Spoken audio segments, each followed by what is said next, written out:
Baik, selamat siang dan salam sejahtera untuk kita semua.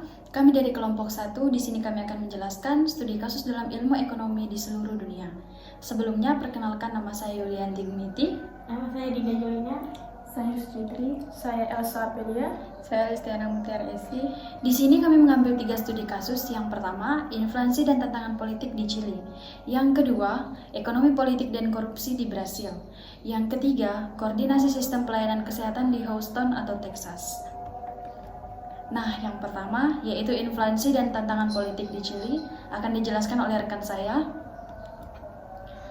Krisis inflasi di Chili, penyebab utamanya ketidakstabilan sosial pada akhir 2019 diikuti oleh dampak dari pandemi COVID-19, mengakibatkan turunnya aktivitas ekonomi dan meningkatkan tekanan inflasi.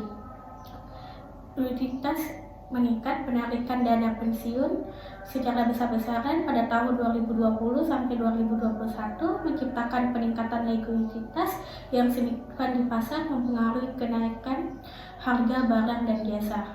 Kesenjangan ekonomi, tingginya tingkat pengangguran mendorong kesulitan ekonomi masyarakat, memperparah krisis inflasi yang berlangsung pada tahun 2022. Polarisasi politik dan kerusuhan sipil. Protes sosial kerusuhan besar-besaran pada akhir 2019 memicu ketidakstabilan politik, menyebabkan biaya kerusakan ekonomi diperkirakan mencapai 3 miliar US dollar. Gangguan perdagangan, aktivitas komersial terganggu oleh demonstrasi dan vandalisme, berdampak buruk pada indeks aktivitas ekonomi bulanan. Ketidakpercayaan politik, ketidakpuasan rakyat terhadap pemerintah menciptakan polarisasi kuat, memperumit implementasi kebijakan ekonomi yang efektif.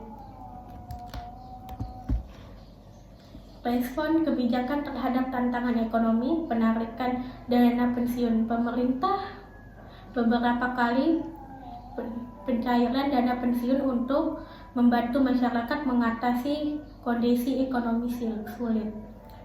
Kedua, bantuan langsung.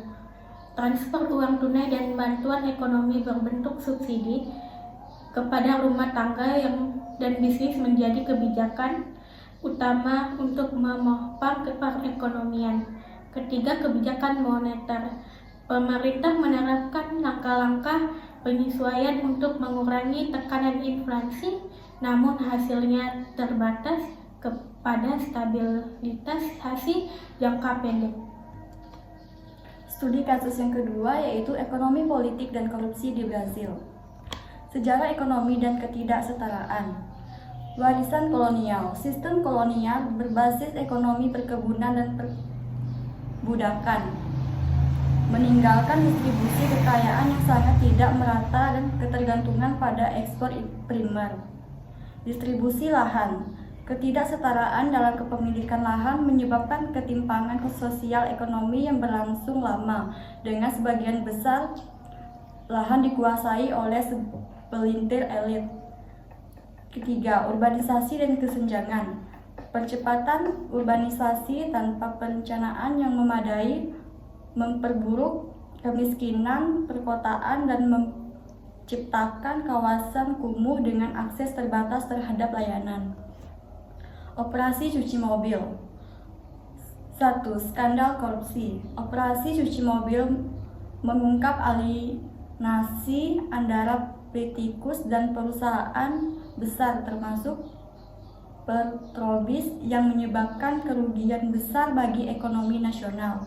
Yang kedua, krisis politik. Pengungkapan korupsi merombak kepercayaan politik terhadap inflasi dan memicu proses besar-besaran di seluruh negeri. Yang ketiga, penurunan investasi. Ketidakadilan politik dan hukum yang menjadi dampak dari investigasi ini menyebabkan investor dalam dan luar negeri bersikap hati-hati. Pelajaran tentang tata kelola reformasi ekonomi. Yang pertama, perlawanan korupsi. Operasi ini menunjukkan pentingnya sistem hukum yang independen dan menerangi korupsi meskipun membutuhkan informasi lebih lanjut untuk efektivitas jangka panjang. Yang kedua, transparansi ekonomi. Diperlukan langkah-langkah untuk meningkatkan transparansi anggaran negara dan pengawasan terhadap perusahaan milik negara sebagai perlindungan dari penyalahgunaan kekuasaan. Yang ketiga, pembangunan berkelanjutan. Reformasi institusional yang meningkatkan pembangunan ekonomi yang inklusif dapat mengurangi ketidaknyambungan dan meningkatkan stabilitas sosial jangka panjang. Yang ketiga, studi kasus koordinasi sistem pelayanan kesehatan di Hostenex.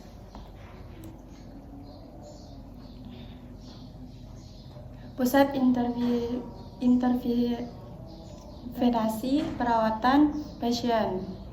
Yang pertama, pendekatan pembasisan nilai, fokus pada model perawatan kesehatan berbasis nilai, yang memprioritaskan hasil pasien dibandingkan dengan biaya, sehingga meningkatkan efisiensi dan kualitas pelayanan. Yang kedua, teknologi berbasis data, memanfaatkan teknologi analisis data untuk memantau pasien dengan kondisi kronis, memungkinkan koordinasi yang lebih baik di antara penyediaan layanan kesehatan. Yang ketiga, fokus komunikasi, bekerja sama dengan komunikasi lokal untuk memahami kebutuhan kesehatan spesifik wilayah dan kehadiran solusi personalisasi yang lebih efektif. Baik, yang berikutnya adalah tantangan dalam meningkatkan skala sistem kesehatan. Yang pertama, penyelarasan antara pemangku kepentingan, yaitu kesulitan mengkoordinasikan kebijakan, rumah sakit, penyedia layanan, dan perusahaan teknologi sering menjadi hambatan dalam meningkatkan skala pelayanan kesehatan. Yang kedua, infrastruktur teknologi. Banyak penyedia layanan kesehatan memiliki infrastruktur yang belum cukup maju, sehingga membutuhkan investasi besar untuk integrasi teknologi baru. Yang ketiga, pelatihan SDM. Memberikan pelatihan kepada tenaga medis mengenai perangkat baru dan pendekatan berbasis data adalah tantangan yang memerlukan waktu dan biaya ekstra. Inovasi dalam ekonomi kesehatan masyarakat. Yang pertama, solusi berbasis teknologi. Penggunaan alat seperti aplikasi, pemanfaatan kesehatan, dan perangkat membantu mempercepat akses terhadap layanan kesehatan berkualitas. Baik, yang kedua, model pembiayaan inovatif. Seksama pembiayaan yang fleksibel seperti pembayaran berbasis hasil outcome-based payment memberikan solusi ekonomi yang lebih inklusif dan efektif. Yang kedua, efisiensi operasional.